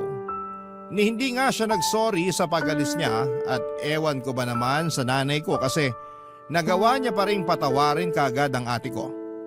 Doon ko na nga napatunayan na talagang paborito niya ito. Hindi nga nagtagal ay nag-decide si Ate Susan na maghanap ng trabaho kaya kinausap niya si nanay na sa kanya ipagkatiwala ang anak niya para alagaan. Kaya nga kinailangang tumigil ng nanay sa pagtatrabaho niya sa factory para matutukan ang kanyang apo. Nang mga panahong yon ay graduate na rin naman ako sa kolehiyo kaya naghahanap na rin ako ng trabaho. Hindi nga nagtagal ay nakapasok ako sa isang private company sa Quezon City bilang auditor. Nakapasok naman si Ate Susan bilang quality control inspector sa isang planta sa Pasig. Simula noon ay dalawa na kami ng ate ko ang naghahanap buhay kaya lang ay napansin ko na hindi siya patas. Lalo na sa mga hatian namin ng gastusin sa bahay. Minsan ay hindi siya nag-aambag. Kaya madalas kaming kapusin. Bukod doon, Papa Dudut ay nagbubuhay dalaga na ang kapatid ko at tuluyan ng pinaubaya sa nanay namin ang pag-aalaga sa kanyang anak. Bagay na labis kong kinakainis, Papa Dudut. Ang lagi niyang dahilan ay malungkot siya dahil sa nakaraan. Barangay Love Stories. Barangay Love Stories. Papa Dudut, dahil sa pagbubuhay dalaga ni Ate Susan ay lagi kaming nagtatalo tungkol sa hindi niya patas na pagbibigay ng pera kay nanay para sa mga gastusin sa bahay. Kaya lang lagi akong pinagsasabihan ng nanay namin na unawain ko na lamang ang ate ko dahil nga meron itong pinagdaraanan. At may anak na rin naman ito na ginagastosan. Sa totoo lang ay inis na akong unawain si ate. Dahil paano naman ako? Lagi na lang damdamin niya ang mahalaga. Paano naman ang sa akin? Nagdaan ng 3 buwan na balitaan namin na umuwi raw sa kainta ang tatay ng anak ni Ate Susan para kausapin siya at suyuin na makipagbalikan sa kanya. Ayaw nga ni nanay na magkabalikan sila matapos ang nangyari sa kanila sa Bicol. Kaya lang ay hindi naman namin hawak ang pag-iisip ni Ate Susan. Sa huli ay nagkapatawaran sila ng kinakasama niya at nagdesisyon na mag-live-in ulit, Papa Dudut. Dahil doon ay nagalsabalutan ang kapatid ko at naulit na naman ang senaryo noon kung paano niya kami iniwan ni nanay, Papa Dudut.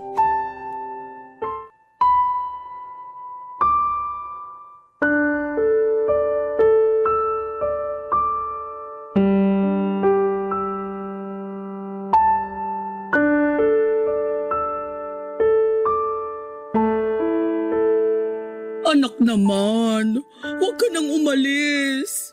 Huwag mo na kaming iwan ng kapatid mo. Ano ba yan, Nay? Kung makaiyak kayo dyan, para kayong kinakatay na baboy?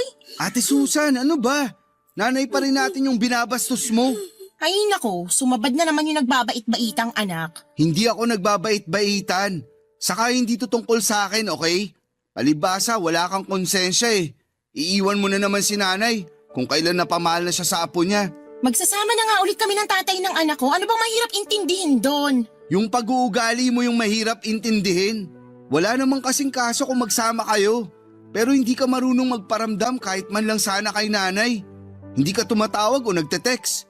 Hindi ka marunong mangamusta sa amin dito sa bahay. Maiisip ko pa ba yun? May anak nga akong inaalagaan. Hindi katwiran yun.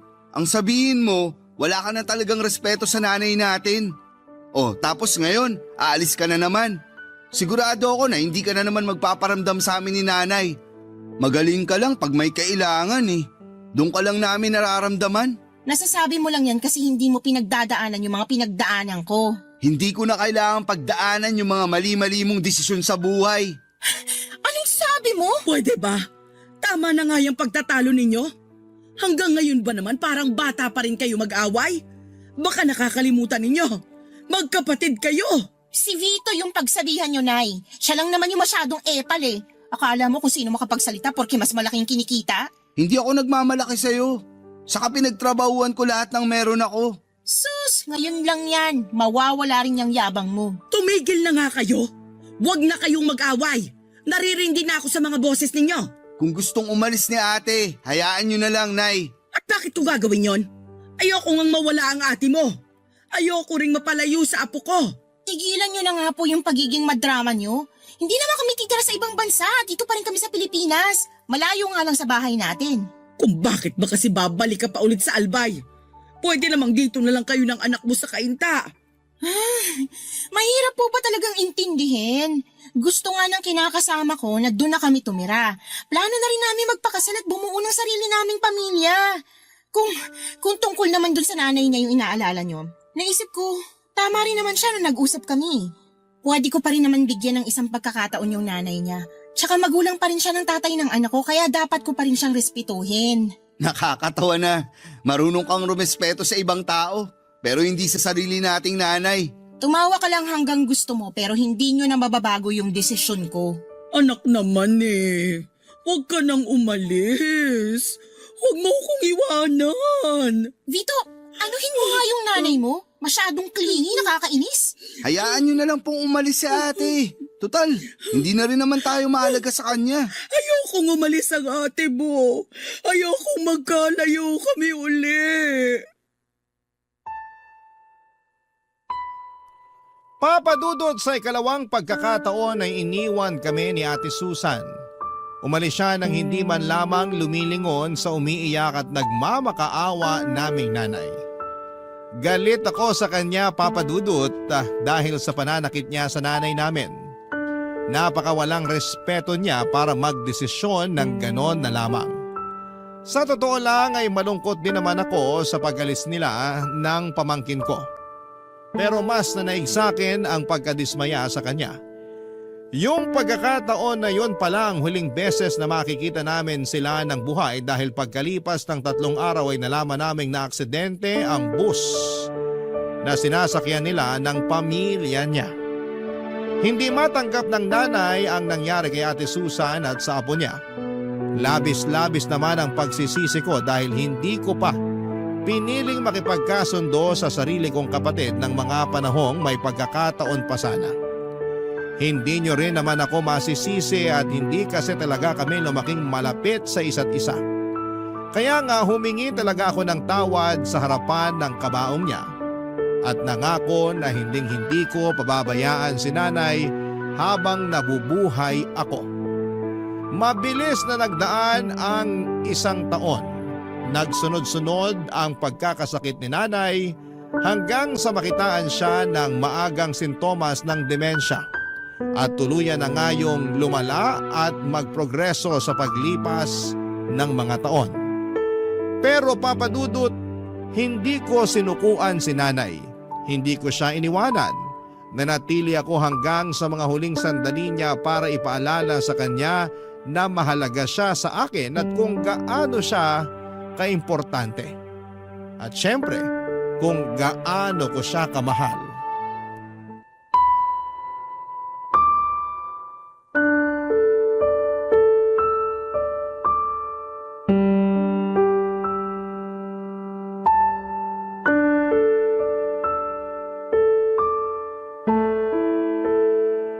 Nay? Nay, gising na po kayo para magmerienda? Ayoko pagising. Sayang naman. Nagluto pa naman ako ng paborito niyong pancake. Pancake?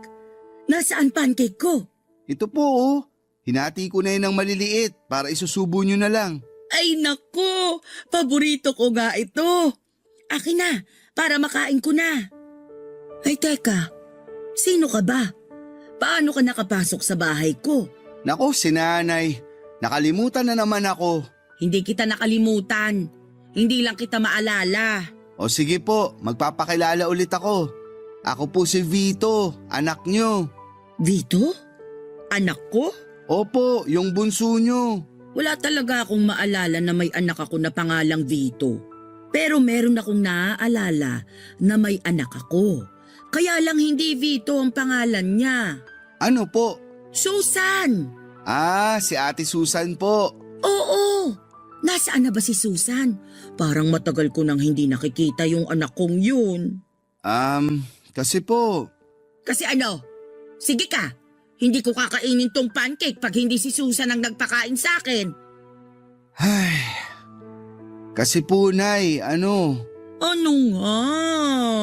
Wala na po si Ate Susan. Ano wala na si Susan? Imposible naman yun. Kahapon lang nagkita kami. Ginawan pa nga niya ako ng pancake tapos sabi niya, kakainin daw namin ng sabay yung ginawa niya. Baka panaginip niyo lang po yun. Kasi matagal na pong patay si Ate Susan. Hindi patay si Susan.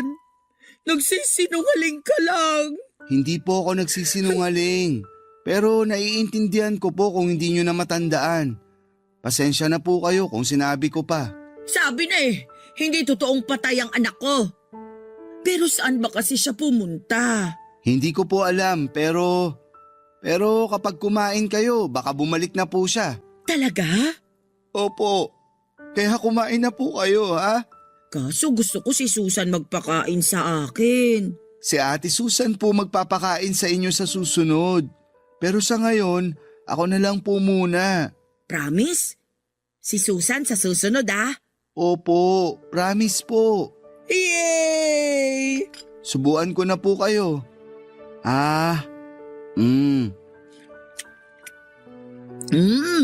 Sarap talaga ng pancake. Kumain lang po kayo ng marami para matuwa po si ate pagbalik niya. Sige. Gusto ko kasi matuwa sa akin yung anak ko Kaya nga po. Ikaw, kaninong anak ka? Sa inyo po. Wala talaga akong matandaan na may anak akong kapangalan mo. Pero, sige, simula ngayon, anak na kita. Ampunin na kita Magiging nanay mo na ako.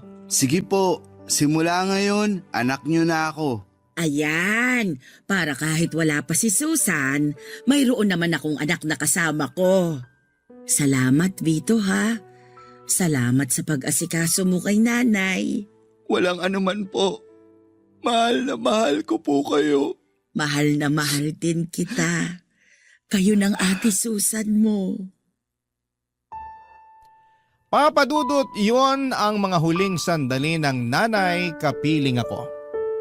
At pagkalipas lang ng 1.5 buwan ay tuluyan na siyang kinuha sa akin ng Panginoon. Napakalungkot ng mga panahong yon dahil nag-iisa na lamang ako sa buhay. Pero masaya naman ako dahil binigyan ako ng tsansa na alagaan si nanay hanggang sa mga huling sandali niya. Kahit na tuluyan na niya akong nakalimutan, alam ko na may mga pagkakataon na naaalala niya pa rin ako. At ganoon din ang namayapa kong kapatid na si Ate Susan. Pakiramdam ko ay bumabalik ako sa pagkabata sa tuwing may kinikwento si nanay na mga kaganapan na naaalala niya noong araw. Sa kasalukuyan ay inaabala ko ang sarili ko sa pagtatrabaho. Pero hindi ko naman pinabayaan ang mental health ko kahit na napakahirap umusad matapos mawala ng mga mahal sa buhay. Pero naniniwala ako na darating ang panahon na magiging maayos din ang lahat. Dalangin ko na lamang na sana'y masaya na si nanay kasama ang Ate Susan ko sa langit. Hindi na sila mahihirapan at hindi na rin sila magkakahiwalay pa. Hanggang dito na lamang po ang sulat ko at sana'y mapili ninyong i-ere sa Barangay Love Stories. God bless po sa inyo at sa inyong istasyon. Ang inyong forever kapuso at ka-barangay, Vito.